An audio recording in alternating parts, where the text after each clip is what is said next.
हमारे साथ तारिक खान जुड़े हुए। तारिक खान, क्या आपको लग रहा है कि यह विमान हादसा संदिग्ध है, जो बात ममता बनर्जी कह रही हैं और अब अखिलेश यादव भी कह रहे हैं कि इस पर निष्पक्ष तरीके से जांच होनी चाहिए? बिल्कुल, देखिए सुबह से यह भी बताया जा रहा है कि सुबह वहां कोहरा था, तो क्या इस जो ये यात्रा थी इसको ही टाला जा सकता था?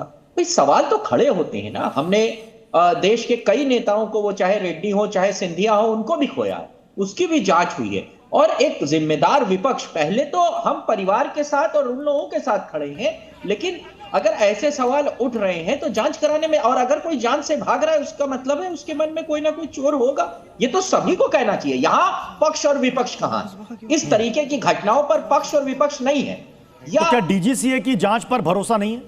नहीं, डीजीसीए अपनी जांच करेगा, मगर सरकार क्या करेगी फिर? डीजीसीए तो एक अथॉरिटी है, और अगर ममता दीदी ने यह मांग की है कि एक निष्पक्ष जांच होनी चाहिए, दोनों परिवार एक होने वाले थे, इसको खुद शरद पवार ने अजीत पवार ने जिस इंटरव्यू में कहा, मैंने खुद वो इंटरव्यू सुना था, उन्होंने कहा था कि हमारी बात चल रही है, परिवार एक है। मेरी सुप्रिया जी से भी बात हुई है, हम परिवार एक है, कार्यकर्ता भी चाहते हैं हम एक हो जाए, निकाय चुनाव। तो क्या आपको इसके पीछे कुछ षड्यंत्र या साजिश लगती है?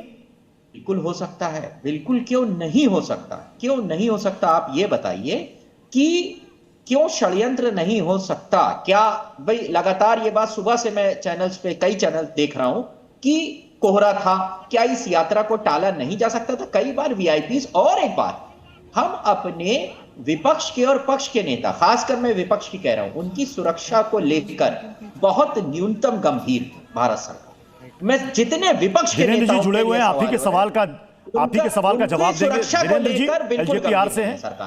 तारिक खान बिल्कुल साफ कह रहे हैं कि क्यों नहीं हो सकता है, कह रहे हैं साजिश या षड्यंत्र इसके पीछे हो सकता है। पीयूष जी, जांच डीजीसीए ही सिर्फ नहीं करती है। जिस विमान कंपनी का विमान होता है, ये विमान कंपनी भी जांच में मौजूद रहती है, और इसलिए मौजूद रहती है कि न सिर्फ यह विमान भारत में चलता होगा, पूरे दुनिया में चलता है। तो ये ऐसे भी अंतर्राष्ट्रीय मुद्दा होता है अगर कोई विमान घटना होता है, और जब जांच की प्रक्रिया आएगी तो ये सामान्य प्रक्रिया है। लेकिन जिस साजिश की ये लोग बात कर रहे हैं, मैं उस पर बोलना नहीं चाहता, लेकिन पहली बार प्रथम दृष्टया में मुझे ये लगता है कि इस घटना और दुर्घटना पर वीरेंद्र जी, आपको आप ही के साथ इस वक्त मैं रोकना चाहूंगा।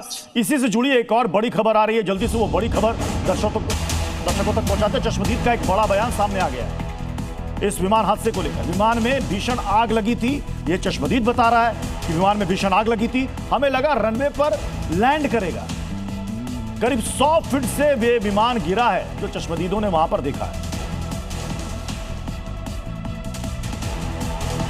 आपने खुद देखा है? आंखों से देखा है। बहुत दुख भरी, दर्द भरी घटना है ये। हमने देखा कि एयरप्लेन जब नीचे आया था, ऐसा लग रहा था उसका क्रैश हो जाएगा, ऐसा हम सोच रहे थे, तभी क्रैश हो गया। हम देखे कि हमें लगा नहीं क्रैश हो गया है, लेकिन एयर ट्रैप पे उतरेगा ऐसा लगा, उतर रहा है, लेकिन क्रैश हुआ और उसके बाद स्फोट हो गया उसका, जबरदस्त स्फोट होने के बाद वो हम देखने आए। पहले देखा तो उसको आग लगी थी पूरे प्लेन को, और उसके बाद 4-5 स्फोट हो गया विमान में उसका, और उसके बाद बहुत लोग आ गए और उसने निकालने की कोशिश की, लेकिन बड़ी आग लगी, उसके कारण कोई मदद नहीं कर सकता, लेकिन सब आ गए। तब बाद में उसको उसमें आजिदा था, ये हमारे लिए बहुत शौक की बात में है, ये हमें बता नहीं सकते हम बात में ऐसा। लेकिन हमने देखा है कि पायलट ने भी ट्राई किया होगा कि लैंडिंग करने का, लेकिन लैंडिंग हुआ नहीं है। ये बहुत शौक वाली घटना है।